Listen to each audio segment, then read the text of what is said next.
नमस्कार गोटे किचन को आपन को स्वागत। आज आपण शेयर करने को नहीं आसी सुजी और आलू रे क्रिस्पी रेसिपी।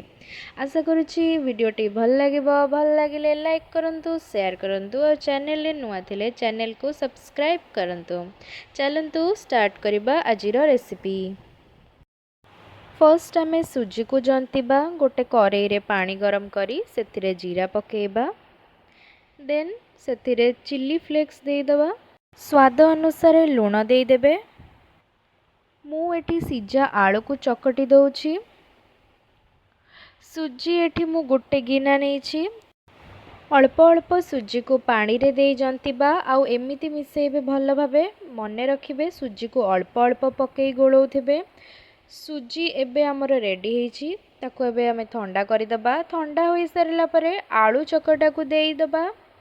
कटा कंचा लंका दे दबा। धनिया पत्र नहीं आउ ताको एमिति सेप देबे मिसई देकी।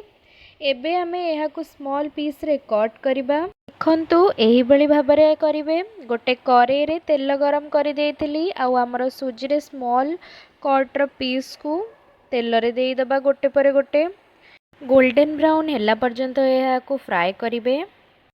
तापरे ही यहाँ को बाहर करि देबे। एबे मु कॉर्नफ्लोर नेछि एंड तारो गोटे बैटर बनै देइथिली आउ एपटे किछि ब्रेड क्रम्स नेछि। सुजी रो पीस को फर्स्ट कॉर्नफ्लोर रे बुड़ेबे। देन ब्रेड क्रम्स रे भल्ल भाबे चारि पटे फिल करिवे एंड तापर ही ताको तेल रे डिप करि देबे।